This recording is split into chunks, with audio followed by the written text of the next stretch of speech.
우리에게 주신 하나님의 말씀입니다. 요한복음 1장 14절부터 18절 말씀이 육신이 되어 우리 가운데 거하심에 우리가 그의 영광을 보니 아버지의 독생자의 영광이요 은혜와 진리가 충만하더라. 요한이 그에 대하여 증언하여 외쳐 이르되 내가 전에 말하기를 내 뒤에 오시는 이가 나보다 앞선 것은 나보다 먼저 계심이라 한 것이 이 사람을 가리킴이라 하니라. 우리가 다 그의 충만한 데서 받으니 은혜 위에 은혜로라. 율법은 모세로 말미암아 주어진 것이요 은혜와 진리는 예수 그리스도로 말미암아 온 것이라. 본래 하나님을 본 사람이 없으되 아버지 품속에 있는 독생하신 하나님이 나타내셨느니라. 아멘. 자, 오늘 설교는요, 좀 전에 본문을 읽어보니까 어떻게 내용이 쉽습니까? 어렵습니까? 좀 더 쉽게 번역된 성경이 새 번역 성경인데 여러분과 함께 한 목소리로 새 번역으로 된 것으로 오늘 본문을 읽으면서 설교를 시작하기를 원합니다. 시작. 그 말씀은 육신이 되어 우리 가운데 사셨다. 우리는 그의 영광을 보았다. 그것은 아버지께서 주신 외아들의 영광이었다. 그는 은혜와 진리가 충만하였다. 세례 요한은 그에 대하여 증언하여 외쳤다. 이분이 내가 말씀드린 바로 그분입니다. 내 뒤에 오시는 분이 나보다 앞서신 분이라고 말씀드린 것은 이분을 두고 말한 것입니다. 그분은 사실 나보다 먼저 계신 분이기 때문입니다. 16절. 우리는 모두 그의 충만함에서 선물을 받되 은혜에 은혜를 더하여 받았다. 율법은 모세를 통하여 받았고 은혜와 진리는 예수 그리스도로 말미암아 생겨났다. 일찍이 하나님을 본 사람은 아무도 없다. 아버지의 품속에 계신 외아들이신 하나님께서 하나님을 알려주셨다. 아멘. 좀 더 쉽게 이해가 되죠. 그렇죠? 태초에 성경을 시작하는 처음 단어인 태초에 이 말씀으로 요한복음은 시작은 하는데요. 말씀이라는 단어를 중심으로 메시아 예수님을 태초에 라고 말한 다음에 요한은 소개하고 있습니다. 1절과 14절 지난주 본문이었죠. 사도 요한이 말씀으로 이 메시아를 묘사한 이유는 무엇입니까? 말씀보다 더 적합한 단어는 없기 때문이에요. 말씀, 그분이 바로 예수님이다 라고 표현하는 것이 최고로 적합한 표현이었기 때문에 요한이 선택했다는 것이죠. 말씀은 무엇입니까? 창조의 원동력입니다. 그리고 말씀은 무엇입니까? 요한 시대에 최고로 고귀하고 소중한 절대 가치였습니다. 하지만 요한은 좋은 분위기에 찬물을 샥 끼얹는 듯한 그러한 이야기도 하죠. 말씀이신 예수님이 육신을 입고 이 땅에 오셨다. 성육신을 이야기합니다. 고귀하신 분이 고깃덩어리가 되어서 이 땅에 오셨다라고 하는 이 말씀, 요한 당시에 그 어느 누구도 받아들이기 힘든 말씀입니다. 하나님을 믿든 하나님을 믿지 않든 그 어느 누구도 결코 용납할 수 없는 말씀. 그래서 바보가 아닌 이상에는 이 말을 할 수 없는데 요한은 했습니다. 로고스가 사르크스가 되었다. 말씀이 육신이 되었다. 이 말은 좀 뭐랄까, 좀 표현이 좀 격하지만 이렇게 이야기할 수 있어요. 황금 덩어리가 황금 색깔의 똥덩어리가 됐다는 거예요, 여러분. 누가 그런 말을 받아들이겠습니까? 가뜩이나 메시아한테 그런 표현을 한다? 말도 안 되죠, 여러분. 말씀이 육신이 된 사건을 우리는 성육신 사건이라고 합니다. 말씀이 육신이 되셔서 우리 가운데 거하셨다. 14절의 이 보도는 말씀이 우리 가운데 거하기 위해서는 육신이 될 수밖에 없었다는 말이에요. 우리는 이미 말씀은 곧 예수님을 의미한다는 것을 알고 있지요. 18절 말씀을 보시면 예수님은 하나님 아버지의 품속에 계셨던 하나님의 외아들이신 하나님이십니다. 당시 유대인들은 성과 속, 거룩과 세속, 이것을 철저히 구분하고 단절하되 성전, 혈통, 땅, 그리고 안식일, 유대인의 절기, 유대인들의 경전 이런 것들을 신성화했습니다. 그리고 이러한 성이라는 단어는 거룩하다는 표현이에요, 여러분. 성전, 성혈, 거룩한 뭡니까? 혈통의 혈통. 그 다음에 성지, 아시죠? 성지 땅. 그 다음에 성일, 뭐예요? 안식일 이야기하잖아요. 그 다음에 성경, 거룩한 하나님의 말씀. 이런 것들 등등등 유대적인 모든 요소를 충족시켜야만 거룩한 백성, 성민이 될 수 있다고 그렇게 주장했죠. 유대적 조건을 갖춘 성민이라야 구원을 받을 수 있다고 그들은 확신했고 그렇게 주장을 했습니다. 하지만 성도 여러분, 구원은 우리가 가진 어떤 조건으로 인해서 주어지는 것이 아니라 오직 하나님의 은혜로 주어지는 것임을 믿으시면 아멘 합시다. 하나님은 거룩한 분이시기에 죄인된 인간이 하나님을 볼 수 없지요. 거룩한 분을 죄인된 인간이 볼 수 없어요. 그래서 구약시대 믿음의 사람들은 하나님이 나타나실 때에 하나님께서 어떤 종을 보내셔서 나타나시든 음성이 들리든 아니면 구름이 막 자욱하든, 그럼 인간들은 바로 뭐 했습니까? 얼른 땅에 무릎을 꿇고 얼굴을 땅에 박았어요. 왜? 그 모습을 보면 죽기 때문에. 거룩하신 하나님이 등장하시는데 그러면 그 모습을 본 사람들은 죽는다는 거예요. 그만큼 구약시대의 하나님의 거룩은 인간이 감히 엄습할 수 없는, 대면할 수 없는 그러한 것이었습니다. 이처럼 거룩하신 하나님을 만난다는 것은 생명을 보존하지 못하는 일이기 때문에 하나님의 외아들이신 하나님이 거룩한 말씀으로만 우리 가운데 거할 수는 없는 것이죠. 그리고 무엇보다도 하나님은 속죄의 제물로 메시아를 보내기로 작정하신, 계획을 하신 분이시기 때문에 예수님은 반드시 속죄의 제물 어린 양 육신을 입고 이 땅에 오셔야만 했습니다. 요한은 하나님의 외아들이시요 메시아 되시는 예수님이 육신으로 오신 성육신 사건을 영광의 사건이라고 그렇게 부르고 있습니다. 이렇게 말입니다. 14절을 보세요. 말씀이 육신이 되시어 우리 가운데 거하심에 우리가 그의 영광을 봅니다. 성육신 사건은 영광의 사건입니다. 14절은 예수께서 보여주신 이 영광에는 은혜와 진리가 충만하다는 가르침도 주지요. 뭐가 충만하다고요? 은혜와 진리가 충만하다. 골로새서 2장 9절에 따르면 예수님의 몸 안에는 몸이요, 육신, 그 안에는 신성의 모든 충만이 거하고 있다라고 이야기합니다. 무슨 말입니까? 신성의 모든 충만이 거하고 있다. 이 말이 너무 어려워요, 여러분. 하나님의 거룩을 가지고 있다는 거예요. 예수님은 곧 하나님이다 라고 하는 그 말을 골로새서 2장 9절을 통해서 사도 바울은 했습니다. 예수님의 몸 안에는 하나님의 거룩이 있다. 예수님은 하나님, 바로 그 자체이다 라고 하는 것이죠. 하나님의 외아들 예수님 안에는 은혜와 진리가 충만한데요.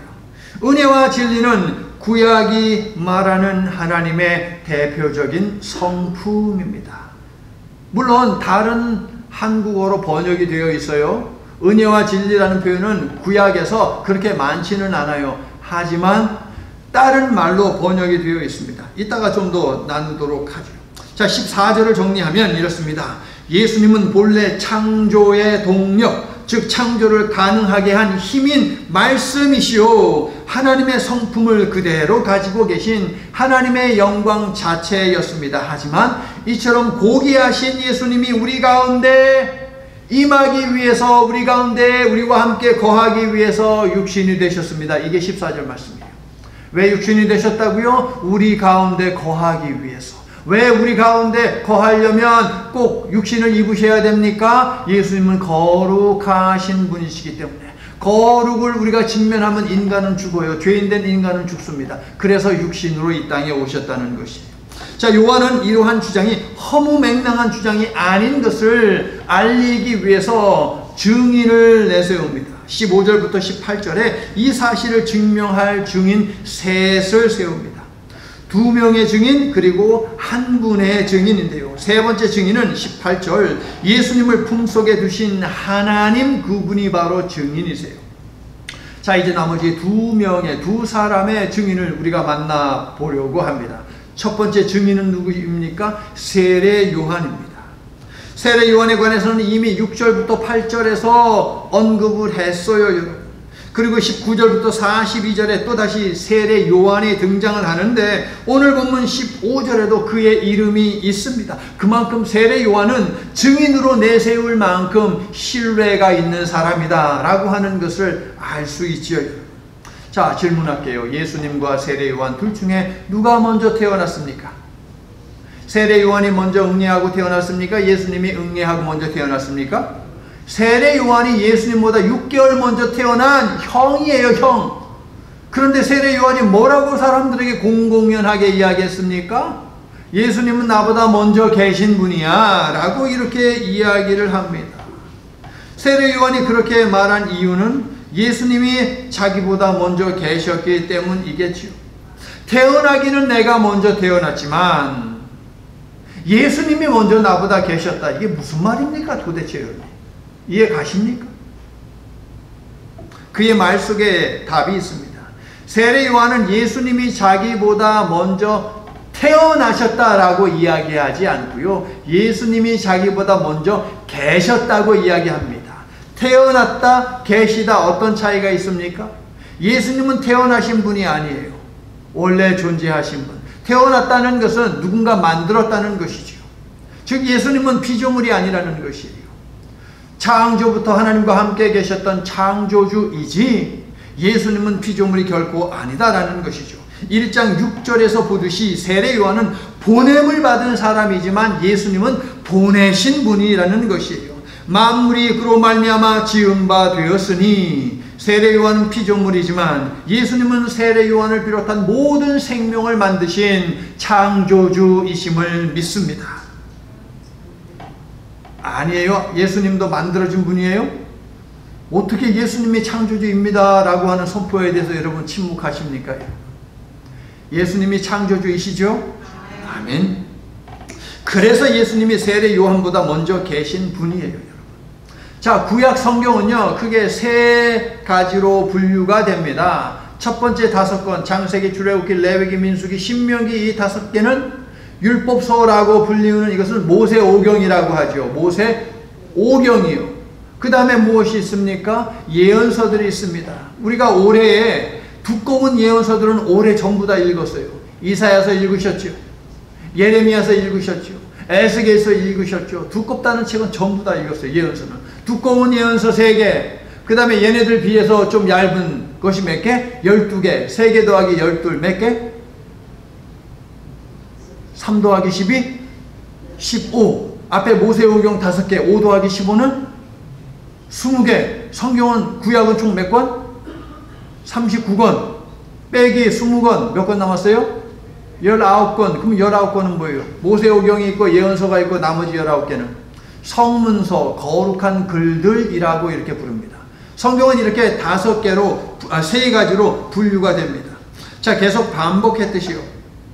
성경의 모든 이야기, 모든 사건은 예수님에게로 통한다고 제가 말씀을 드리지 않았습니까? 성경의 모든 사건들, 우리 세상의 모든 역사, 우리 삶 속에서 벌어지는 모든 일들 하나하나 그 모든 것의 결론은 예수님이 되어야 한다라고 하는 거 배웠죠, 여러분. 자, 구약과 신약을 예언이라고 하는 것을 가지고 이야기해 보면 이렇습니다. 구약 시대는 예언을 주신 시대입니다. 그럼 신약 시대는요, 예언을 성취하신 시대가 되는 것이죠. 누가 구약의 예언들을 성취하셨어요? 우리 예수님이 하셨다는 것이죠. 세례 요한, 다음 주에 집중적으로 이 사람을 만나볼 텐데요. 세례 요한은 백성들의 존경을 받는 마지막 예언자였습니다. 마지막 예언자라는 말은 세례 요한이 모든 예언자들을 대표한다는 말입니다. 구약의 모든 예언자들이 했던 예언은 세례 요한 때에 성취가 되었다는 말이에요. 그것이 바로 세례 요한이 마지막 예언자다라고 하는 이 말씀에 담긴 의미입니다. 세례 요한은 이렇게 공공연하게 이야기했습니다. 나는 예언의 성취자가 아니다. 나는 예언의 완성자가 아니다. 다른 분이 계신다. 라고 그렇게 세례 요한은 이야기를 했습니다. 당시 백성들 사이에서 세례 요한은요, 혹시 저 사람이 우리가 기다리는 메시아가 아닌가? 라는 그런 생각을 하게 만들 정도로 백성들이 세례 요한을 많이 사랑했습니다. 그의 명예는 대단했습니다. 그에 대한 신뢰가 어마어마했습니다. 이러한 세례 요한이 예수님을 메시아로 소개하니 사도 요한 시대에 있는 사람들이요, 사도 요한이 하는 말이에요. 말씀이 되신 예수님이, 메시아가 육신을 입고 오셨다라고 하는 이 사실을 반드시 믿어야 합니다 라고 세례 요한의 말을 통해서 그렇게 주장을 하고 있는 것이죠. 성도 여러분, 육신을 입고 이 땅에 오시어 구원과 영생의 소망을 주신 예수님이 여러분을 사랑하고 계신다라는 이 사실을 기억하시기를 바랍니다. 어려운 시간을 함께 보내고 있는데요, 이 사랑을 기억하면서 이 사랑을 붙들면서 함께 이겨낼 수 있기를 예수 그리스도의 이름으로 축원합니다. 자, 유대인 사회에서 법적인 효력을 발휘하기 위해서는 증인이 최소 2명이 있어야 돼요. 그래서 한 명의 증인을 더 요한은 세우는데 누구입니까? 모세입니다. 모세, 그는 누구입니까? 하나님으로부터 율법을 받은 최초의 사람입니다. 율법을 가르친 최초의 인물이 모세입니다. 그러므로 세례 요한이 예언을 대표한다면 모세는 율법을 대표하는 사람이라고 말할 수 있어요. 사도 요한은 세례 요한에 이어 또 다른 훌륭한 증인을 요한복음이라는 법정에 세운 것입니다. 17절을 보시면 모세는 율법을 주었지만 예수님은 은혜와 진리를 주었다고 말하고 있습니다. 모세도 중요하고 모세를 통해 받은 율법도 중요하지만 예수님이 더 중요하고 예수님으로부터 받은 은혜와 진리가 더 중요하다는 말이죠, 여러분. 그렇습니다, 여러분. 율법의 시대는 끝나고 은혜의 시대가 시작되었으며 율법 폐기가 아닌 율법 완성을 통해 그리고 예언 성취를 통해 은혜의 시대를 여신 분은 그리스도이시니 감히 모세 같은 사람이 비교의 대상이 되겠습니까, 여러분? 두 번째 증인인 모세에 관한 사도 요한의 말을 정리하면 모세는 율법을 주었지만 예수님은 율법보다 더 값진 은혜와 진리를 주셨습니다. 예수께서 오심으로 율법의 시대와 예언의 시대는 끝났습니다. 예수님이 곧 말씀이시니 율법도 예언도 모두 예수님에 의해 완성되었으니 율법과 예언 그리고 나아가서 성문서들은, 즉 구약 성경은 반드시 예수님 안에서 읽혀져야 하고 그러 구약 성경의 말씀들을 통해서 예수님을 만날 수 있어야 한다는 것이에요. 예레미야서를 끝냈습니다. 그렇죠? 시편을 지금 여러분 읽고 있습니다. 맞습니까? 둘 다 구약입니다. 이 구약을 묵상하면서도 우리는 예수님을 만나야 하는데 여러분 어떻게 만나고 계십니까? 아니, 읽기는 읽으세요. 하루에 한 장인데도 읽지 않으면 여러분 정말 이거는 정말 말도 안 되지 않습니까? 하루에 한 장이 있는데 10분도 절대 걸리지 않잖아요. 지금 뭐 시편 같은 경우 우리가 뭐 너무 짧으니까 연결 뭐 2개씩 3개씩 이렇게 있지만 여러분 하루에 10분도 내가 하나님의 말씀을 묵상하는데 투자하지 않는다면 여러분 도대체 여러분의 영은 뭘 먹고 살라고요, 여러분? 읽기는 읽죠, 여러분? 네. 읽으시면서 구약을 읽더라도 예수님을 만나는 복된 여러분의 말씀 묵상의 시간이 될 수 있기를 예수님의 이름으로 축원합니다.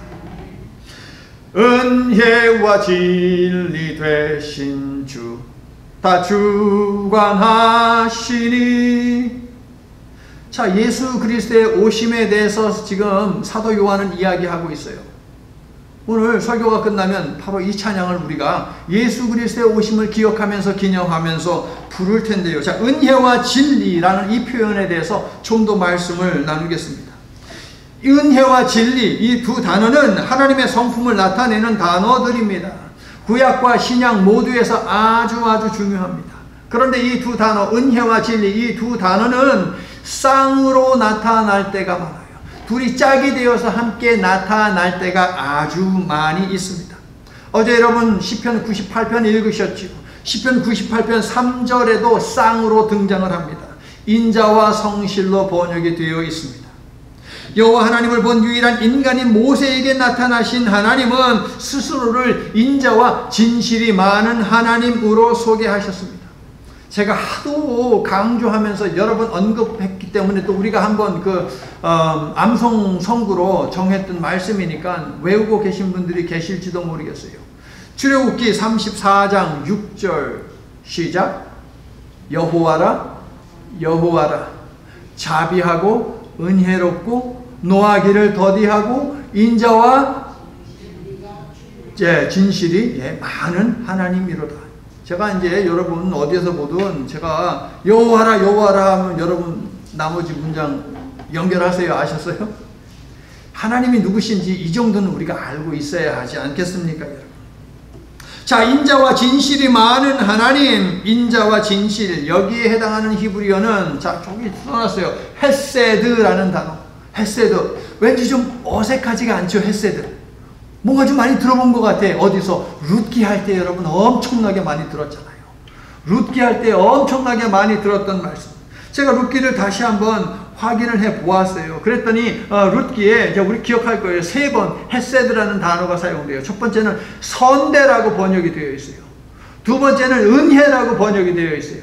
세 번째는 인자라고 그렇게 번역이 되어 있습니다, 여러분. 똑같은 단어인데 다르게 한국말로 이렇게 번역을 하고 있어요. 자, 히브리어로 헤세드 이것이 인자이고요. 그 다음에 에메트라고 하는 앞에 나와요, 여러분. 에메트라는 단어가 진실이라는 단어예요. 그런데 이 단어를 신약의 언어 그리스어로 바꾸면 무엇이 되느냐? 은혜와 진리가 돼요. 인자 헤세드는 은혜가 됩니다. 카리스라는 단어로 바뀌어요. 그리고 에메트, 진실, 신실, 진리, 이런 단어는 무엇으로? 진리로 바뀌고요. 그 다음에 알레테이아라는 단어로 바뀌어요. 자, 은혜는 카리스인데 은혜는 무엇입니까?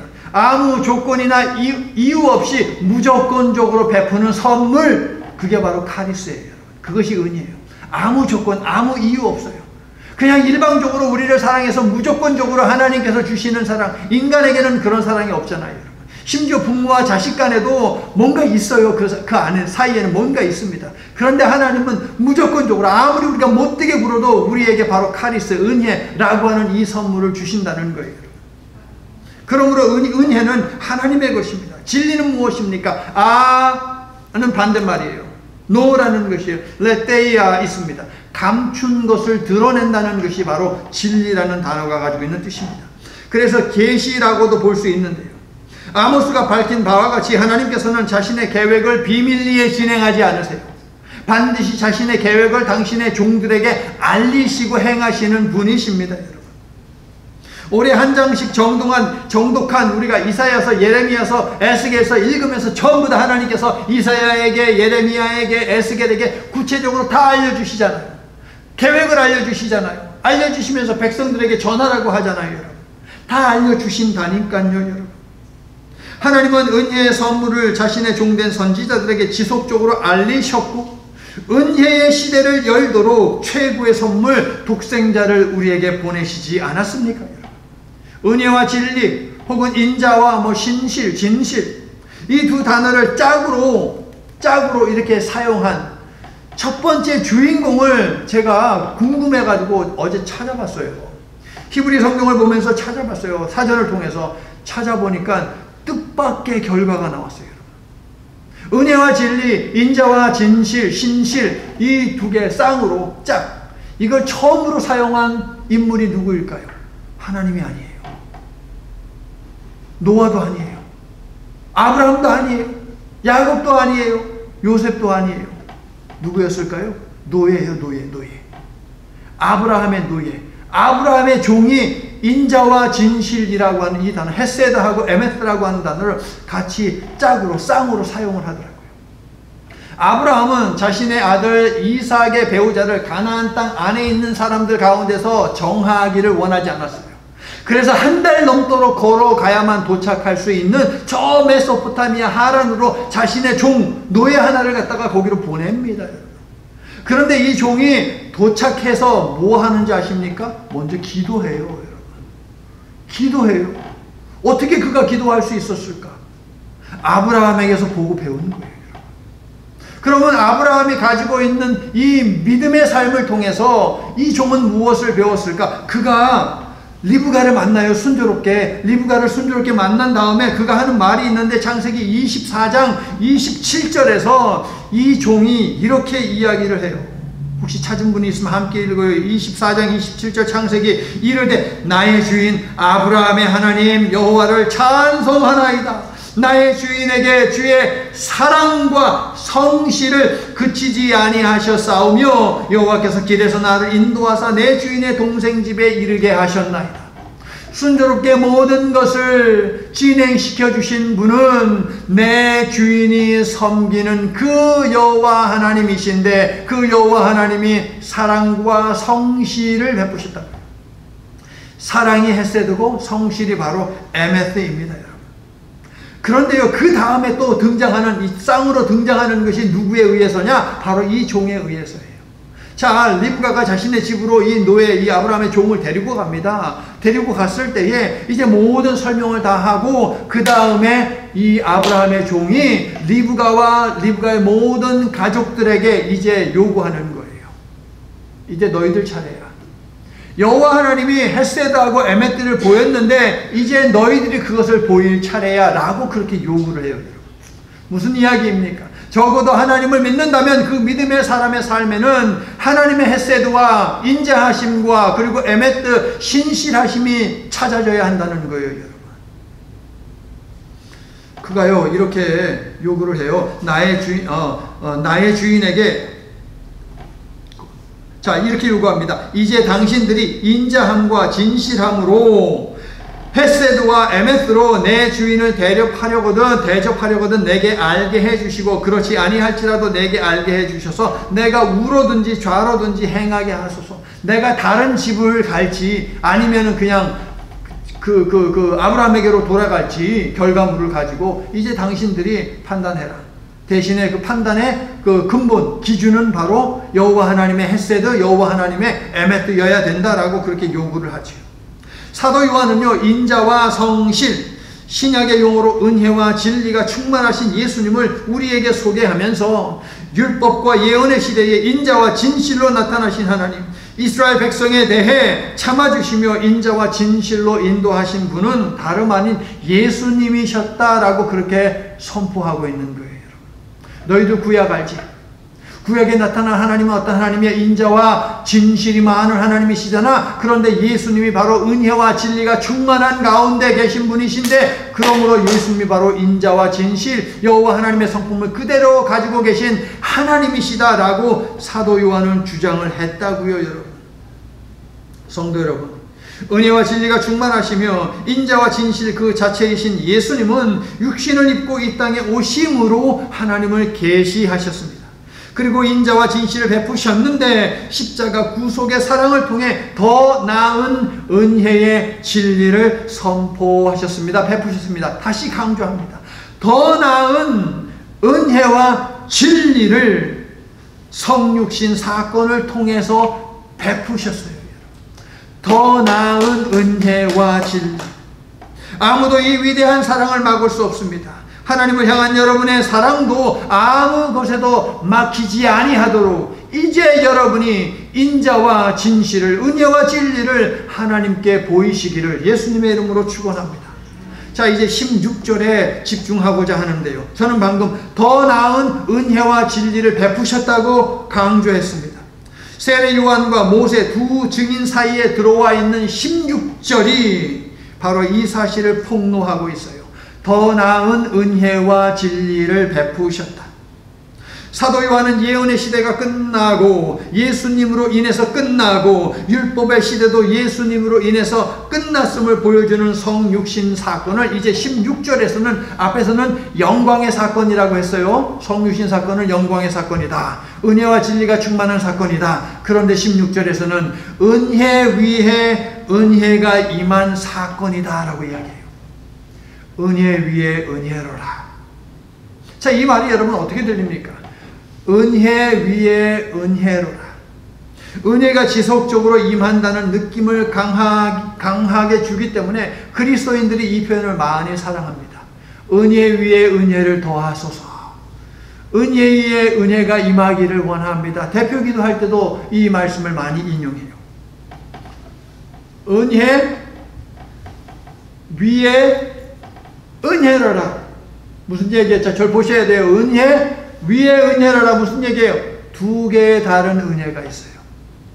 먼저 있는 은혜가 있고 나중에 온 은혜가 있어요. 그렇죠? 먼저 있는 이 은혜는 뭐냐면 구약의 은혜, 율법과 예언을 통해서 주신 은혜. 저기 있는 단어로 얘기하면 헤세드의 은혜예요. 이해하셨죠? 그런데 이 은혜 위에다가 하나님께서 예수님을 보내셔서 또 다른 은혜를 주셨으니 이것은 신약의 은혜예요. 은혜와 진리가 충만한 그 은혜, 카리스의 은혜인 것이죠. 사실 위에, 뭐뭐 위에라고 할 때 사용된 안티라고 하는 이 전치사는 번역이 그렇게 되면 안 돼요. 위에라는 뜻이 아니고 대신에라는 뜻이에요. 그래서 이 은혜를 대신해서 이 은혜를 주셨다는 의미예요. 정확히 문법적으로 번역을 하면. 이 은혜를 대신해서 이 은혜를, 구약의 은혜, 헤세드의 은혜, 율법과 예언을 통해서 주신 이 은혜를 대신해서 성육신 사건의 은혜를 하나님께서 주셨다. 카리스의 은혜를 주셨다라고 하는 그런 의미예요. 성도 여러분, 예수님은 구약의 은혜를 대신한 신약의 은혜를 주신 분이십니다. 그리고 예수님이 주신 은혜가 구약의 은혜보다 더 좋습니다, 여러분. 하지만 16절을 은혜를 대신한 은혜라고 번역하지 않은 이유가 있을 거예요. 뭐냐 하면 은혜를 대신한, 이 은혜를 저를 계속 보셔야 돼요. 이 은혜를 대신한 은혜를 주셨다면은 얘는 뭐 쓸모없는 것이 되잖아. 좀 가치가 떨어지는 그런 은혜가 될 수, 오해를 할 수 있어요. 그렇기 때문에 대신에라고 안티라고 하는 전치사를 번역해야 되지만 그거 대신에 위에라고 그렇게 번역한 것이죠. 사실 예수님은 율법을 폐기하러 오신 분이 아니잖아요. 이게 맞듣지 않아가지고 잘못돼가지고 이것을 버리려고, 이 율법을 버리려고 예수님이 오신 것이 아니라 이것을 완성하기 위해서 오신 거잖아요. 그렇죠? 그러니까 완성한 이 은혜가 얘보다는 더 위에 있다라고 하는 것을 우리들에게 알려주는 거예요. 그래서 은혜 위에 은혜로라 이렇게 번역을 하고 있다는 것을 여러분에게 말씀을 드리는데 저 개인적으로는 더 나은 은혜를 주심이라 이렇게 하면 좋을 것 같아요. 16절을 은혜 위에 은혜로라 이거 말고 더 나은 은혜를 주심이라 그러면 이해가 더 쉽게 될 것입니다. 자, 그런데요, 사도 요한에게 있어서 16절은 이 은혜를 대신하여 주신 다른 은혜여야만 합니다. 사도 요한에게는 이 말씀이 은혜 위에 은혜가 되면 안 돼요. 사도 요한에게는. 사도 요한에게만큼은 은혜를 대신한 은혜여야 돼요. 왜? 유대주의자들 때문에. 자신들 나름대로의 그 경계선들을 수두룩하게 가지고 있어서 이 경계선들을 충족시켜야만 하나님의 구원받은 백성이 될 수 있다라고 그렇게 주장을 했잖아요. 고집을 했잖아요. 즉 얘만 다른 거 필요 없어 라고 그들은 주장했잖아요. 그래서 은혜를 대신한 은혜여야만 합니다. 적어도 사도 요한에게는 말입니다. 그들이 율법과 예언을 완성하도록 보내신 메시아 예수님을 반대하고 거부했기 때문에 사도 요한은 강력하게 하나님께서 구약의 은혜를 대신할 새로운 은혜를 주셨다니까 라고 이렇게 말을 하는 거예요. 16절에서 새로운 은혜는 무엇입니까? 독생자를 속죄의 제물로 삼아 십자가에 죽이심으로 인간의 죄를 용서하고 구원과 영생을 주신 은혜예요, 여러분. 자, 구약시대에 양이나 염소와 같은 가축들이 계속해서 죽어나갔지만 인간의 죄의 문제가 해결되었습니까? 아니요. 자, 예수님 시대에 제가 조사를 해보니까 예수님 시대의 인구는 약 세계 인구는 전 세계 인구는 약 2억 명 정도예요. 2억 명 정도예요.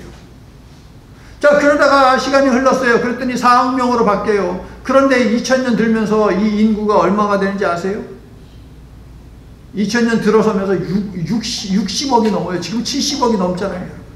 그러면 그 많은 사람들의 죄를 옛날 방식, 구약의 방식으로 죄를 없애는 것이 여전히 있었다면 이 세상에 동물이 남아날까요, 여러분? 남아나지 않죠. 사람만 하나님의 피조물입니까? 동물들은 하나님의 피조물이 아니에요? 인간의 죄 때문에 세상에 존재하는 모든 동물들이 싸그리 다 없어져야 됩니까?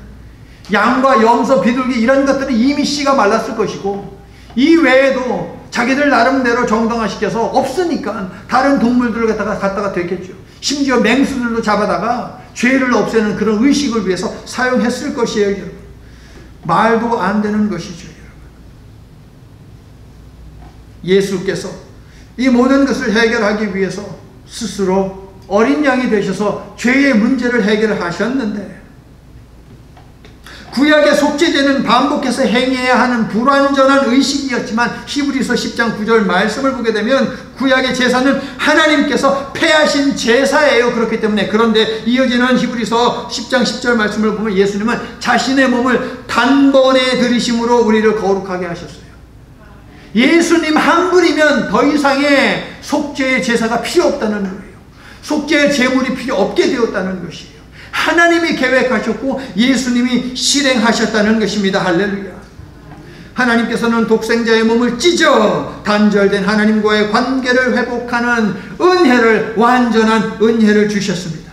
구약시대 백성들의 죄악이 최악으로 치닫자 하나님께서 자신에게 너무너무도 고통스러운, 그러나 인간에게는 참으로 다행스러운 방법을 선택하신 것이에요. 참으로 고마우신 하나님이시죠? 그렇게 여러분 진심으로 그렇게 고백하시면 다 함께 크게 아멘 합시다. 아멘. 이제 말씀을 마칩니다. 사랑하는 성도 여러분, 구약시대의 하나님의 은혜는 인간의 죄악에도 불구하고 계속되었습니다. 그래서 은혜 위에 은혜입니다. 이해하셨어요? 인간의 죄는 계속되었지만 하나님의 용서는 계속되었어요. 그래서 은혜 위에 은혜예요. 신약시대를 이어 여신 하나님께서는 짐승의 희생으로 죄 용서받는 의식을 치우시고 성육신 사건, 세상 죄를 지고 가도록 자신의 외아들을 어린 양으로 보내셨습니다. 그래서 이 은혜를 대신한 은혜예요, 여러분. 이해하시겠어요? 신약시대 이전에는 은혜 위에 은혜지만 예수님이 신약시대를 자신의 몸으로 여심으로 말미암아 이 은혜를 대신한 은혜가 되었어요. 예수께서 십자가에 죽으신 이후 오늘에 이르기까지 약 2000년의 세월이 흘렀습니다. 하나님이 보시기에 인간이 더 나아졌는지 똑같은지 아니면 더 악해졌는지 우리는 알 수 없습니다. 하지만 성도 여러분, 확실한 것은 구약의 은혜보다 더 나은 하나님의 은혜가 오늘날에도 지속된다는 것을 믿으시기를 축원합니다. 그러므로 은혜 위에 은혜이며 오늘 이 시대는 더 나은 은혜를 지속적으로 주시는 은혜입니다. 더 나은 은혜로 우리를 매일매일 축복하시는 하나님께 감사하며 날마다 조금씩이라도 성장해 나아가는 우리 모두가 될 수 있기를 나사렛 예수 그리스도의 이름으로 간절히 축원합니다. 태초부터 지금까지 한없는 은혜로 우리를 축복해 주시는 하나님, 감사라는 단어 외에 우리가 하나님께 드릴 수 있는 단어는 아무리 찾아봐도 없습니다. 율법과 예언을 완성하시며 예수님이라는 은혜의 선물을 우리에게 주신 증량할 수 없는 하나님의 은혜를 세상이 아무리 큰들 어찌 품을 수 있겠습니까? 그러나 하나님, 비록 작은 가슴이지만 희생도 마다하지 않으시는 하나님의 은혜를 우리 가슴으로 품고 싶습니다. 그리고 그 하나님의 은혜로 살고 싶습니다. 약속하신 성령님으로 우리를 도우시사 은혜를 품고 은혜를 빛내며 사는 은혜의 자녀, 은혜의 백성으로 살아가도록 축복하시고 도와주시옵소서. 예수님 이름으로 기도드립니다. 아멘.